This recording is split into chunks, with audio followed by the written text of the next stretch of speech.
tepat jam 4:45. Wip, kendaraan tersebut dihentikan di pos pemeriksaan tol Pejagan. Berdasarkan hasil penyadapan dan intelijen selama hampir 3 bulan, aparat meyakini bahwa kendaraan itu bukan sekadar pengangkut sayur. Gerakannya selalu malam, tidak pernah masuk pasar, tidak pernah keluar di jalur distribusi sayur manapun, tapi rutin menuju gudang kosong di pinggir kota, lalu langsung ke pelabuhan. Jelas Kombes Pol Andi Sumarno, Ketua Satgas Perdagangan Organ Nasional, dalam konferensi pers luar biasa pagi itu. Begitu pintu belakang mobil dibuka, petugas tidak menemukan karung berisi kentang atau kubis seperti yang tertulis di surat jalan. Sebaliknya, mereka mendapati tumpukan kotak logam besar yang disusun rapi. Saat satu kotak dibuka, bau bahan kimia pengawet langsung menyambar hidung, dan di dalamnya puluhan kantong transparan berisi organ tubuh manusia, ginjal, bukan 1-2, tapi total berat muatan diperkirakan mencapai 30 ton. Setiap kantong diberi label barcode, sebagian bahkan tertera nama pasien penerima dalam bahasa asing. Artinya, organ-organ ini telah masuk ke dalam sistem distribusi gelap berskala internasional. Harga satu ginjal di pasar ilegal internasional bisa mencapai lebih dari 1,5 miliar rupiah. Dan jika dikalkulasikan, muatan dalam mobil tersebut setara dengan lebih dari 40 triliun rupiah nilai perdagangan haram. Kami menemukan bukti kuat bahwa ini adalah hasil dari kejahatan perdagangan manusia besar-besaran, ujar Jenderal Bambang Wijaya, Kapolri, dalam pernyataannya dari Mabes Polri. Ini bukan hanya kejahatan kriminal biasa, ini genosida sunyi yang berlangsung di tengah masyarakat kita. Penyelidikan sementara mengindikasikan bahwa ginjal-ginjal tersebut berasal dari warga miskin yang diculik, dijebak dengan janji kerja, atau bahkan dijual oleh keluarga sendiri karena tekanan ekonomi. Banyak korban dilaporkan hilang setelah mendaftar kerja melalui agen ilegal. Mobil box yang digunakan adalah bagian dari armada logistik perusahaan fiktif yang terdaftar atas nama seorang wanita lansia di Indramayu, yang ternyata sudah meninggal 3 tahun lalu. Gudang tempat pengambilan muatan terdaftar sebagai tempat penyimpanan hasil tani, tetapi telah ditutup permanen sejak pandemi. Kini, tim forensik, imigrasi, dan Interpol Indonesia sedang bekerja keras untuk mengurai jejaring sindikat ini, yang diperkirakan mencakup rumah sakit gelap, klinik ilegal, dan jalur penyelundupan internasional dari Jakarta hingga Surabaya, lalu menyeberang ke pelabuhan-pelabuhan kecil menuju Asia Tenggara dan Timur Tengah. Mobil itu mungkin satu dari puluhan yang sudah lolos selama ini. Yang tertangkap ini hanya ujung pisau, kata seorang penyidik senior yang tak ingin disebutkan namanya. Kami tidak hanya bicara soal kriminalitas. Ini industri kematian yang rapi, canggih, dan sistematis. Jakarta, di balik setiap barcode yang menempel pada kantong organ ginjal yang ditemukan di dalam mobil box itu, tersembunyi kisah manusia. Sebagian besar dari mereka kini tak lagi diketahui keberadaannya. Sebagian kecil yang berhasil ditemukan hanya bisa bercerita dari atas ranjang rumah sakit, tubuh lemah, luka jahitan di pinggang, dan tatapan kosong penuh trauma.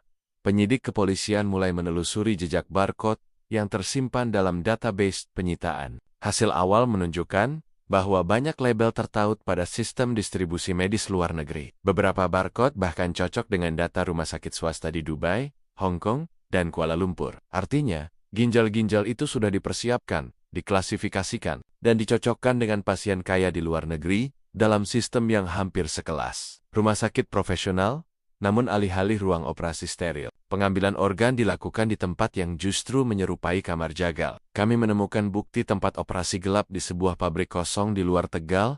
Ada meja besi berkarat, lampu gantung dari bengkel, dan kamera CCTV, ujar Kompol Nesa Rahman, penyidik dari Divisi Kriminal Khusus. Semua ini dilakukan secara sembunyi-sembunyi, tapi sangat terorganisir. Korban dijanjikan surga dilempar ke neraka. Salah satu korban selamat yang berhasil diwawancarai tim jurnalis kami adalah Jaka nama samaran, seorang pemuda 22 tahun dari Cirebon yang sebelumnya bekerja sebagai buruh pasar. Ia dijanjikan pekerjaan di kapal pesiar oleh seorang agen lapangan yang tampak sopan dan meyakinkan. Setelah menyerahkan KTP dan menjalani pemeriksaan kesehatan gratis, ia diberi surat jalan dan dibawa ke sebuah rumah penampungan.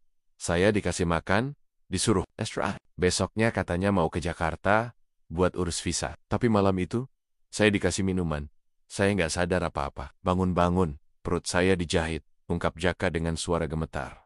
Jaka masih hidup, tapi satu ginjalnya telah raib. Ayah di pinggir jalan dalam keadaan setengah sadar. Kasusnya tidak berdiri sendiri. Polisi menemukan bahwa ratusan pemuda dari desa-desa miskin di Jawa Nusa Tenggara dan Sulawesi mengalami pola rekrutmen yang serupa.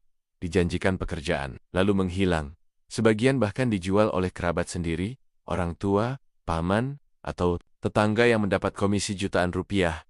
Mereka memperdagangkan tubuh manusia layaknya komoditas. Tidak ada belas kasihan, ujar Ketua Komnas HAM, Maria Endah, dalam pernyataannya. Yang membuat ini makin mengerikan adalah keterlibatan oknum medis. Ginjal tidak bisa diambil sembarangan. Harus ada dokter. Harus ada anestesi. Ini bukan pekerjaan tukang jagal. Ini pekerjaan profesional yang diselewengkan. Jejaring internasional. Indonesia hanya salah satu titik. Polisi kini bekerja sama dengan Interpol dan Otoritas Kesehatan Dunia WHO untuk menelusuri jejaring internasional di balik sindikat ini. Beberapa nama dokter spesialis dari luar negeri telah masuk daftar buronan, dan Indonesia diyakini bukan satu-satunya negara asal korban. Negara-negara berkembang lain seperti Kamboja, Myanmar, dan Filipina dilaporkan mengalami pola serupa. Pengambilan organ dari warga miskin untuk pasien kaya di negara maju. Satu ginjal bisa bernilai hingga $100.000 di pasar gelap. Ujar analis kriminal internasional Profesor Edwin Lai. Bayangkan ketika kamu punya ribuan orang miskin dan satu sistem ilegal yang bisa mengeksploitasi mereka tanpa jejak hukum. Itu industri, bukan sekadar kejahatan. Jakarta, dalam pekan pertama, pasca penemuan 30 ton ginjal manusia di dalam mobil box bermerek dagang sayuran. Badai pengungkapan tidak berhenti di jalan tol Pejagan. Penyelidikan mengarah ke jaringan yang jauh lebih dalam. Bukan hanya sindikat jalanan atau mafia biasa, melainkan ke jantung sistem itu sendiri. Rumah sakit, aparat negara, dan pejabat yang selama ini bersembunyi di balik simbol kehormatan. Setelah mengamankan sopir truk dan 3 orang lainnya yang berperan sebagai kurir logistik, penyidik mulai membongkar rantai atas. Mereka menemukan bukti transaksi elektronik bernilai miliaran rupiah ke rekening beberapa oknum tenaga medis. Salah satunya adalah seorang dokter bedah berinisial DR yang bekerja di sebuah rumah sakit swasta ternama di Jakarta Selatan. Aedi tanpa perlawanan saat hendak meninggalkan Indonesia melalui Bandara Soekarno-Hatta yang kami temukan di ponselnya, mengejutkan, ungkap penyidik dari Bareskrim Mabes Polri. Ada video proses pengambilan ginjal, catatan medis lengkap korban, hingga korespondensi dengan pihak asing menggunakan aplikasi terenkripsi. Klinik bayangan dan rumah sakit satelit hasil pemeriksaan. Lanjutan menunjukkan bahwa organ-organ tidak selalu diambil dari fasilitas ilegal. Beberapa di antaranya justru diambil di rumah sakit sungguhan, dengan dokumen palsu seolah pasien menjalani operasi usus buntu atau batu ginjal. Setelah itu, organ ditukar, pasien dibius, dan tak pernah tahu apa yang sebenarnya terjadi pada tubuh mereka. Tak hanya itu, sindikat juga memanfaatkan klinik satelit di pinggiran kota yang secara administratif terdaftar sebagai pusat perawatan luka ringan, namun memiliki ruang operasi lengkap di lantai bawah tanah. Kami menemukan satu klinik di Karawang yang bahkan memiliki mesin penyimpanan organ setara milik rumah sakit besar, kata Kompol Nisa. Seluruh aktivitas operasional tidak pernah dilaporkan ke Dinas Kesehatan. Mereka beroperasi di malam hari dengan pasien yang sudah disedasi sejak dijemput. Keterlibatan oknum aparat perlindungan berseragam lebih mengerikan lagi. Bukti transaksi keuangan dan rekaman CCTV menunjukkan bahwa beberapa oknum aparat negara turut memberikan perlindungan jalur distribusi. Mobil box yang mengangkut organ berkali-kali lolos dari pemeriksaan pos jaga karena menunjukkan surat jalan khusus dengan stempel palsu dari instansi pemerintah yang tidak terdaftar. Polisi kini memburu 2 anggota TNI dan 1 pejabat imigrasi yang diduga menerima suap besar untuk memfasilitasi pengiriman organ ke luar negeri.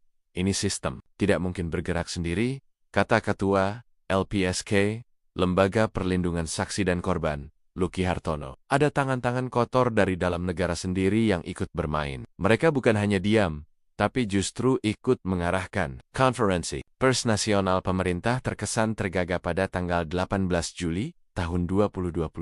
Pemerintah menggelar konferensi pers nasional darurat yang disiarkan langsung di semua stasiun televisi. Menteri Kesehatan dan Menteri Hukum dan HAM tampak duduk berdampingan. Namun publik merasakan ada kegamangan, bahkan keterlambatan dalam respons pemerintah. Investigasi sedang berlangsung. Kami meminta masyarakat tidak berspekulasi, ujar Menkes dalam nada hati-hati. Tanggapan itu langsung menuai kritik dari berbagai lembaga sipil. Komnas HAM menyebut bahwa kasus ini bukan hanya kriminalitas, melainkan bentuk kegagalan total negara dalam melindungi tubuh warganya sendiri. Rakyat bertanya, siapa yang masih bisa dipercaya? Dari jalan-jalan kampung di Cirebon hingga kompleks elit di Jakarta, publik bertanya-tanya, siapa sebenarnya yang bisa dipercaya ketika dokter berubah menjadi jagal, klinik menjadi ruang penyimpanan kematian, dan aparat justru melindungi pelaku? Keluarga korban mulai berani bersuara. Dalam sebuah tayangan eksklusif, ibu dari seorang remaja 17 tahun yang hilang sejak Februari menyampaikan tangis pilu setelah ditemukan bahwa nama anaknya cocok dengan catatan medis korban yang kehilangan ginjal. "Anak saya cuma mau kerja, dia belum sempat hidup," ucapnya sambil menggenggam foto lusuh sang anak.